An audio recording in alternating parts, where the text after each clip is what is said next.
ಯಮಲೋಕದ ಆಧಿಪತ್ಯ ಯಮಧರ್ಮರಾಜಂದಲ್ಲ, ಅವನೊಬ್ಬ ಸಬ್ಬಾರ್ಡಿನೇಟ್. ನಮ್ದು ಪಟ್ಟಿ ಹೋಗುತ್ತಂತೆ, ದೊಡ್ಡ ಪಟ್ಟಿ ಹೋಗಿರುತ್ತೆ ನಮ್ದು. ರಾಮದೇವ್ರಂತರಂತೆ ಏನು ಇಷ್ಟು ದೊಡ್ಡ ಪಟ್ಟಿ ಇದೆ ಈ ಒಂದು ಅಂತಾರಂತೆ.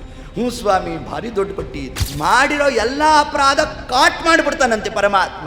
ಆ 4 ಅಕ್ಷರದ ಮೊದಲನೇ ಅಕ್ಷರವಾದ ಭಾ ಅಂತ ಯಾರು ಉದ್ಗಾರ ಮಾಡ್ತಾರೋ ದೇವರವರನ್ನ ಬಾ ಅಂತ ಕರೀತಾನಂತೆ. ದುಃಖ ಕೊಟ್ಟರೂ ಕೂಡ ಅದು ದೇವರ ಪ್ರಸಾದವೇ.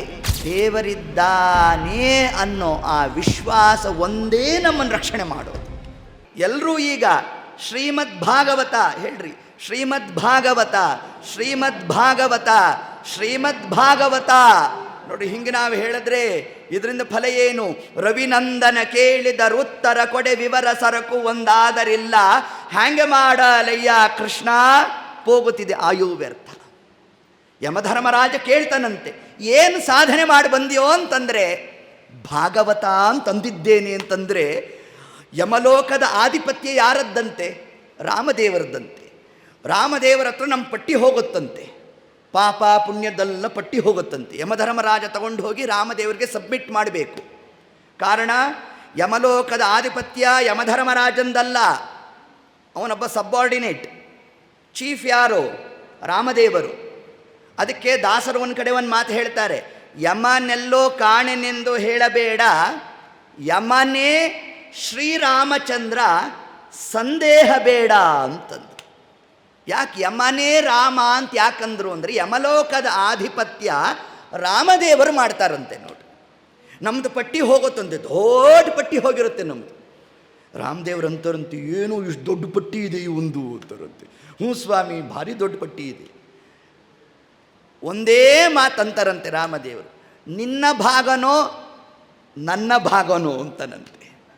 ಅಂದಾಗ ಆ ಪಟ್ಟಿಲೇನಾದರೂ ಒಂದಾವರ್ತಿ ನಮ್ಮ ಜೀವಿತ ಕಾಲದಲ್ಲಿ ನಾವೇನಾದರೂ ಭಾಗವತ ಗ್ರಂಥದ ಮೊದಲನೇ ಅಕ್ಷರವಾದ ಭಾ ಅಂತ ನಾವಂದಿದ್ರೆ, ಆಗ ರಾಮದೇವ್ರಂತರಂತೆ ಇವನು ನನ್ನ ಭಾಗ ತ, ಅದೇ ಭಾಗವತ ಅಂತ ಆದದ್ದು ಅಂತ ತಿಳಿಸ್ಕೊಡ್ತಾರೆ ನಮಗೆ.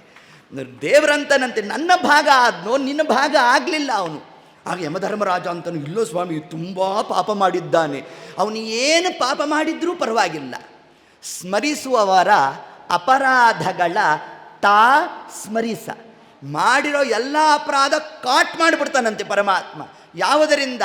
ಯಾರು ಭಾಗವತ ಗ್ರಂಥದ ಜಗಾದ ಚತುರಕ್ಷರಂ, ಆ 4 ಅಕ್ಷರದ ಮೊದಲನೇ ಅಕ್ಷರವಾದ ಭಾ ಅಂತ ಯಾರು ಉದ್ಗಾರ ಮಾಡ್ತಾರೋ ದೇವರವರನ್ನ ಬಾ ಅಂತ ಕರೀತಾನಂತೆ. ಅದೇ ಭಾಗವತ. ಸುಲಭನೋ ಹರಿ ತನ್ನವರನು ಅರೆಗಳಿಗೆ ಬಿಟ್ಟಗಲನೋ, ರಮಾಧವನ ಒಲಿಸಲರಿಯದೆ ಪಾಮರರು ಬಳಲುವರು ಭವದೊಳಗೆ ಎಂದಿದ್ದಾರೆ. ಎಷ್ಟು ಸುಲಭಾರಿ ನಮ್ಮ ದೇವರು, ಹೌದೋ ಇಲ್ವೋ? ಬೇರೆ ಇನ್ಯಾರ ಹತ್ರ ಆದರೂ ಹೋಗ್ಬಿಟ್ಟು ಭಾ ಅಂದಿದ್ದೀನಿ ರೀ, ನನಗೇನಾದ್ರು ಸ್ವಲ್ಪ ಕ್ರೆಡಿಟ್ ಕೊಡ್ತೀರಾ ಅಂತಂದರೆ, ಏನು ಭಾ ಅಂದರೆ ಏನು ಅಂತ ಕಳಿಸ್ಬಿಡ್ತಾರಂತೆ. ಆದರೆ ಪರಮಾತ್ಮ ಭಾಂದ್ಯ ಅಂತ ಬಾ ಅಂತಾನಂತೆ. ನೋಡಿ, ಇಷ್ಟು ಕಾರುಣ್ಯ ಪರಮಾತ್ಮ ತಾನು ತೋರ್ತಾ ಇದ್ದಾನೆ. ಹಾಗಾದರೆ ಭಾ ಅಂದರೆ ಏನು ನಮಗೆ ಪ್ರಾಪ್ತಿ ಫಲ? ಭಕ್ತಿಜನ್ಯ ಅಂತಂದರು. ಭಾ ಅಂದರೆ ಭಕ್ತಿ ಅಲ್ರಿ. ನಿಮಗೆ ವ್ಯಾಕರಣ ಜ್ಞಾನ ಇದೆಯೋ ಇಲ್ವೋ? ಭಕ್ತಿ ಬರಬೇಕಾದ್ರೆ ಹೇಗೆ ಬರಿತೇವೆ? ಭಾ ತಲೆಗಟ್ಟು ಬರಿತೇವೆ. ಇಲ್ಲಿ ಭಾಗವತದ ಭಾ ಇರೋದೇನು? ದೀರ್ಘ. ಹಾಗಾದ್ರೆ ಹೆಂಗೆ ಕೂಡಿಸಿದ್ರಿ ಅದನ್ನು ಅಂತಂದರೆ, ನಮ್ಮಲ್ಲಿ ಭಕ್ತಿ ಇದೆ, ಭಕ್ತಿ ಇರಲಿಲ್ಲ ಅಂದಿದ್ದರೆ ಇಂತಹ ಬೆಳಗಿನ ಕಾಲದಲ್ಲಿ ಬಿಟ್ಟು ಕೆಲಸ ಬಿಟ್ಟು ಭಾಗವತ ಶ್ರವಣಕ್ಕೆ ನಾವು ಯಾಕೆ ಬರ್ತಿದ್ವಿ? ಹಾಗಾದ್ರೆ ಭಕ್ತಿ ಇದೆ. ಆ ಭಕ್ತಿ ಹೇಗಾಗಬೇಕು ಪರಿವರ್ತನೆ? ಸುದೀರ್ಘವಾದ ಭಕ್ತಿ ಆಗಬೇಕಂತೆ. ಅದಕ್ಕೆ ಭಾ ದೀರ್ಘ. ಭಾಗವತದಲ್ಲಿ ಭಾ ಹೇಗೆ ಬರಿತೇವೆ? ದೀರ್ಘ ಬರೀತೇವೆ. ಅಂದರೆ ಏನು?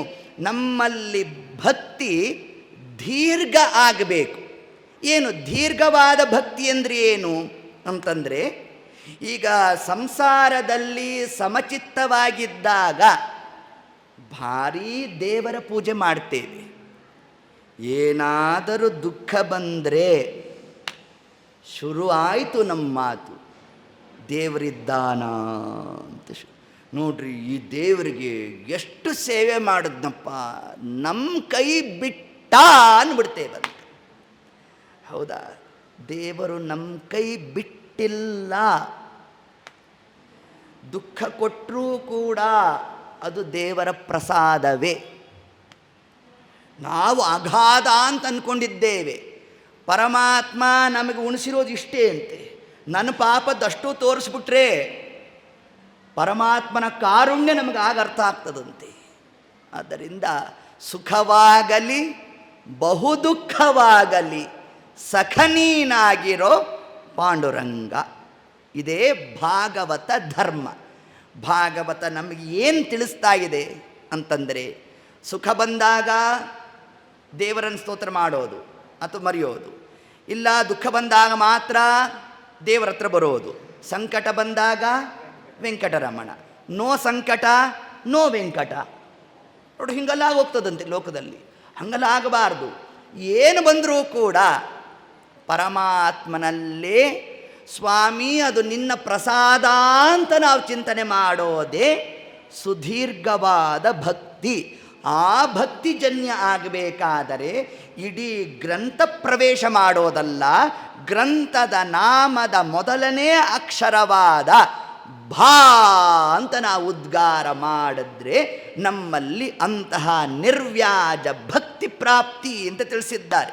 ಮುಂದೆ ಇದೇ ಶಬ್ದವನ್ನೇ ಭಗವಾನ್ ವ್ಯಾಸರು ತಾವು ನಿರ್ವಚನ ಮಾಡ್ತಾ ಎಂತಹ ಭಕ್ತಿ ನಾವು ದೇವರಲ್ಲಿ ಮಾಡಬೇಕು. ಧರ್ಮ ಪ್ರೋಜದಗೈತವೋತ್ತ ಪರಮೋ ನಿರ್ಮತ್ಸರಾಣಾಂ ಸತಾಂ ವೇದ್ಯಂ ವಾಸ್ತವಮತ್ರ ವಸ್ತು ಶಿವದಂ ತಾಪತ್ರಯೋನ್ಮೂಲನಂ. ಶ್ರೀಮದ್ಭಾಗವತೆ ಮಹಾಮುನಿಕೃತೆ ಕಿಂ ವಾ ಪರೈರೀಶ್ವರಃ ಸದ್ಯೋ ಹೃದಯವರುಧ್ಯತೇತ್ರ ಕೃತಿಭಿಃ ಶುಶ್ರೂಷಿಭಿಃ ತಕ್ಷಣಾತ್. ಏನು ಶಬ್ದ ಹಾಕಿದ್ದಾರೆ ವ್ಯಾಸರು! ಶುಶ್ರೂಷೆ, ರಕ್ಷಣೆ, ತಕ್ಷಣಾತ್. ಯಾರು ಪರಮಾತ್ಮನ ನಾಮವನ್ನು ಹೇಳ್ತಾರೆ ಆ ಕ್ಷಣಕ್ಕೆ ದೇವರು ರಕ್ಷಣೆ ಮಾಡ್ತಾನಂತೆ. ನೋಡಿ, ರಕ್ಷತಿ ಇತ್ಯೇವ ವಿಶ್ವಾಸ. ದೇವರು ನಮ್ಮಲ್ಲಿ ಏನಂತ ನೋಡ್ತಾನೆ ಅಂತಂದರೆ, ದೇವರಿದ್ದಾನೆ ಅನ್ನೋ ಆ ವಿಶ್ವಾಸ ಒಂದೇ ನಮ್ಮನ್ನು ರಕ್ಷಣೆ ಮಾಡೋದು, ಹೊರತಾಗಿ ಮತ್ತೊಂದು ಯಾವುದೂ ಅಲ್ಲ ಅನ್ನೋ ಒಂದು ಅಂಶವನ್ನೇ ನಮಗೆಲ್ಲ ಹೇಳುತ್ತಾ, ಅಂತಹ ಸುದೀರ್ಘವಾದ ಭಕ್ತಿಜನ್ಯ ಆಗಬೇಕು. ಅದೇ ಭಾ ಅಂದರೆ ಗ. ಎರಡನೇ ಅಕ್ಷರ ಯಾವುದು? ಗ. ಗ ಅಂದರೆ ಏನು? ಗ ಅಂದರೆ ಗತಿಗಮನೆ ಅಂತ. ಇವೆಲ್ಲ ಸಂಸ್ಕೃತ ಶಬ್ದಗಳು. ಸಂಸ್ಕೃತದಲ್ಲಿ ಏಕಾರ್ಥಕೋಶ ಅಂತಿದೆ. ಕ, ಚ, ತು, ಹಿ ಎಲ್ಲದಕ್ಕೂ ಅರ್ಥ ಇದೆ. ಅದರಂತೆ ಗ. ಗ ಅಂದರೆ ಗತಿಗಮನೆ ಅಂತ ಅರ್ಥ. ಗತಿ ಅಂದರೆ ಏನು ಅಂತಂದರೆ, ಇದಕ್ಕೆ ವ್ಯಾಕರಣದಲ್ಲಿ ಒಂದು ಸೂತ್ರವನ್ನು ಕೊಟ್ಟಿದ್ದಾರೆ. ಏ ಗತ್ಯರ್ಥಕಾಹ ತೇ ತೇ ಮಧ್ಯರ್ಥಕಾಹ ಅಂತ ಅರ್ಥ ಮಾಡಬೇಕು. ಮತಿ ಅಂದರೆ ಜ್ಞಾನ, ಭಾ ಅಂದರೆ ಭಕ್ತಿ, ಗ ಅಂದರೆ ಜ್ಞಾನ, ಭಾಗ ಅಂದರೆ ಜ್ಞಾನ ಭಕ್ತಿ ಎರಡು. ನಮಗೆ ಭಾಗ ಅಂದರೆ ತಲೆಗೆ ಬರೋದೇನು? ಆಸ್ತಿ ಭಾಗ. ನೋಡಿ, ನಮ್ಮ ಕತೆ ಹಿಂಗಾಗೋಯ್ತು.